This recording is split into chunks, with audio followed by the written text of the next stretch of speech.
किसी खास ओहदे पे मकाम पे जगह नहीं मिलती, नौजवान था और यतीम भी था, शौक बन गया दीन पढ़ने का। मोहल्लेदार इलाके वाले कहने लगे कहां से कमाएगा, ना बाप है ना माँ है ना घर है, कहां से। हजरत रूमी कहते हैं नौजवान ने जंगल में झोंपड़ी लगा ली, वहां वो सुबह मदरसे जाता, शाम को जंगल में रहता, वहां अल्लाह अल्लाह करता, सबक याद करता। एक दिन बादशाह की बेटी रास्ता भूल गई, जंगल में आई सहेलियों के साथ, बॉडीगार्ड भी साथ थे पर रास्ता भूल गई। खोती खोती शाम हो गई, ऐसी खोई कि जब रात गहरी हो गई तो आके उस नौजवान के पास रुकी और चिल्लाने लगी। शेर के दहाड़ने की आवाज आती है, भेड़िए के बोलने की आवाज आती है। नौजवान अकेला, सहेलियां बिछड़ गई, गार्ड बिछड़ गए। कहने लगी मैं परेशान हूं, मुझे जगह मिल जाएगी। नौजवान कहता मैंने शहजादी देखी और मुझे भी पता था कि घर एक ही है और रात को अंदर से दरवाजा भी बंद करना पड़ता है, जंगल जानवर भी आ जाते हैं। कहते मेरी छोटी सी कुटिया में झोंपड़ी में वो आई, रो के कहने लगी सहारा कोई नहीं, अगर मैं पीछे निकलूंगी तो भेड़िए खा जाएंगे। कहते मैंने उसे जगह दे दी। अकेली औरत, चिराग जल रहा है, सबक याद कर रहा हूं। मेरे नबी पाक ने फरमाया जहां मर्द औरत अकेले हो तीसरा शैतान होता है। और शहजादी, वो बच्चा कहता है सबक याद करता रहा सारी रात। वो बच्ची को कहा सो जा, पर वो कहती है नींद मुझे भी कहां आई। ऐसे मौकों पर नींद, सारी रात सबक याद करता, थोड़ी थोड़ी देर के बाद चिराग जलता तो उस पर उंगली रखता, हाथ जलता तो पीछे खींच लेता, फिर दूसरी उंगली रखता, थोड़ी देर के बाद जलता तो खींच ले, हाथ सारा जल गया। सुबह किरणें चमकी तो कहने लगा चल निकल जा, दौड़ जा, बस बड़ा सब्र का इम्तिहान हो गया, चली जा। शहजादी बाहर निकली, सिपाही ढूंढ रहे थे, बादशाह खुद जंगल में निकला हुआ था, मेरी बेटी मिल गई। बादशाह तन्हाई में जाके कहने लगा बेटा मैं दुनिया को बताऊंगा कि मेरी बेटी खोई नहीं थी, सिपाही साथ ही थे। ये बड़ा मुश्किल होता है, बेटी तो भूल के भी रात कहीं रह पड़े तो लोग जीने नहीं देते, तो बेटा मुश्किल हो जाएगा मेरे लिए। कहां थी? उसने कहा नेक नौजवान के पास।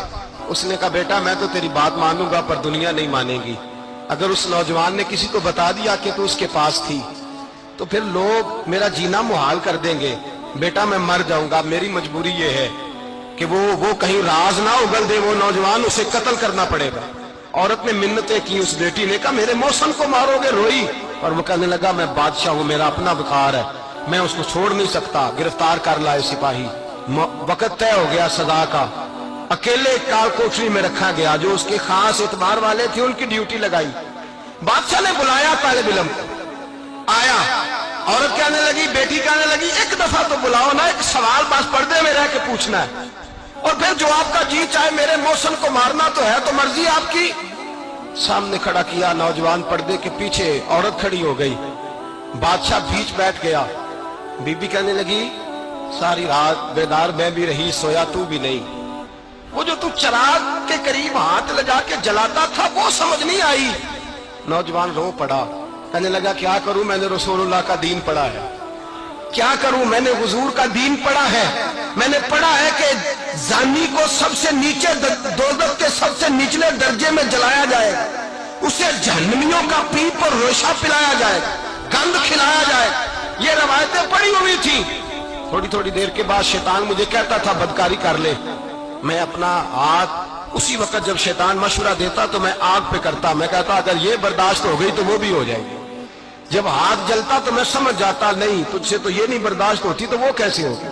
फिर मुझे शैतान मशवरा देता कोई देख नहीं रहा, तू बुलाने नहीं गया, खुद आई, मैं दूसरी उंगली लगा देता। मैंने हाथ जलाया और मैं समझ गया जब छोटे से चिराग की इतनी सी शमा की आग नहीं बर्दाश्त होती तो दोज़ख की कैसे बर्दाश्त होगी।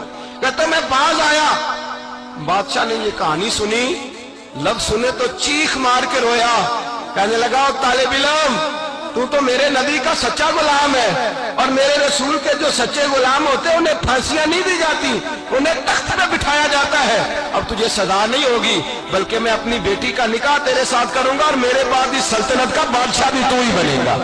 अब वो नौजवान वहां नारे लगा रहा है, कहता लोगों तुम मुझे कहते थे दीन से क्या मिलता है, दीन से तो अल्लाह तख्त व ताज भी अता फरमा देता है। अगर नौजवान शर्मो हया वाले बन के रहे अल्लाह सारी इज्जतें दे दे।